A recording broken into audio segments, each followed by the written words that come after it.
আবারও পশ্চিমবঙ্গে ধর্ষণ করে খুনের অভিযোগ উঠল। এক তরুণীকে ধর্ষণ করা হয়, তারপরে খুন করে রেল লাইনের সামনে ফেলে দেওয়া হয়। এমন এক চাঞ্চল্যকর ঘটনায় আবারও কিন্তু উত্তপ্ত পরিস্থিতি পশ্চিমবঙ্গে।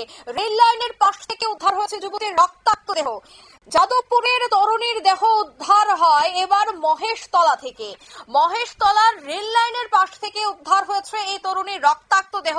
প্রাথমিক অনুমান করা হচ্ছে যে প্রথমে ধর্ষণ করা হয়, তারপরেই কিন্তু খুন করে ফেলে রাখা হয়। সে বিষয়ে বিস্তারিত জানবো। টেলিফোন লাইনে যুক্ত হয়ে গেছে প্রতিনিধি পশ্চিমবঙ্গ থেকে গোপাল শীল। গোপাল বাবু, কি আপডেট রয়েছে? দেখো, তোমাকে বলে রাখি, একদম সাত সকালে গৃহবধূর দেহ উদ্ধার হলো একদম রেল লাইনের ধার থেকে। মহেশতলা থানার সন্তোষপুর পাহাড়পুর রোডের রেল লাইনের পাশ থেকে এক বলতে পারো অর্ধলগ্ন অবস্থায় এক গৃহবধূর রক্তাক্ত দেহ উদ্ধার হয়েছে।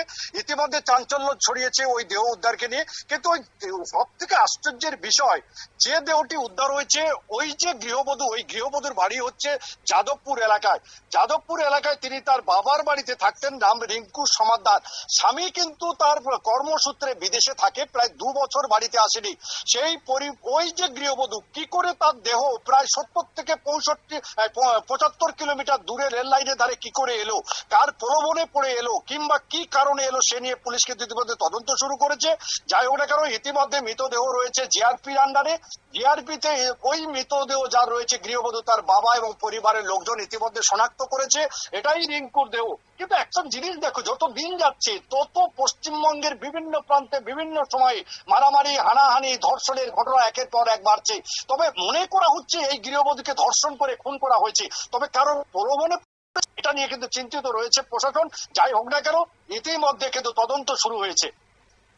একদমই। কাউকে কি গ্রেফতার করা হয়েছে? দেখো, এখনো পর্যন্ত কাউকে গ্রেপ্তার করা সম্ভব হয়নি, কারণ যাদবপুর আর মহেশতলা অনেকটা ডিস্টেন্স, অর্থাৎ 65 থেকে 70 কিলোমিটার দূরত্ব। এখানে এমন একটি জায়গায় তার দেহ উদ্ধার হয়েছে, মনে করা হচ্ছে অন্য কোথাও থেকে নিয়ে এসে ফাঁকা মাঠে তাকে শ্লীলতাহানি করার পরেই তাকে মেরে দেওয়া হয়েছে মনে করা হচ্ছে, স্থানীয় মানুষদের বক্তব্য। প্রশাসন সূত্রে এখনো কোনো কিছু বলা হয়নি এবং এখনো কাউকে গ্রেপ্তার করা সম্ভব হয়নি। একদমই। ধন্যবাদ। অর্থাৎ যে যুবতীর দেহ উদ্ধার হয়েছে, সেই দেহটি কিভাবে এই জায়গায় এলো, অন্যদিকে তার বাড়ি থেকে ঠিক 60 থেকে 70 কিলোমিটার দূরে কিভাবে তার দেহটিকে আনা হয়েছে, এই বিষয়গুলি নিয়ে কিন্তু একাধিক ধোঁয়াশা রয়েছে। তবে হ্যাঁ, পুলিশ যদি সঠিক তদন্ত করে তবেই কিন্তু আসল রহস্য বেরিয়ে আসা সম্ভব। নিয়ে নিচ্ছি ছোট্ট একটি বিজ্ঞাপন বিরতি, সঙ্গে থাকুন।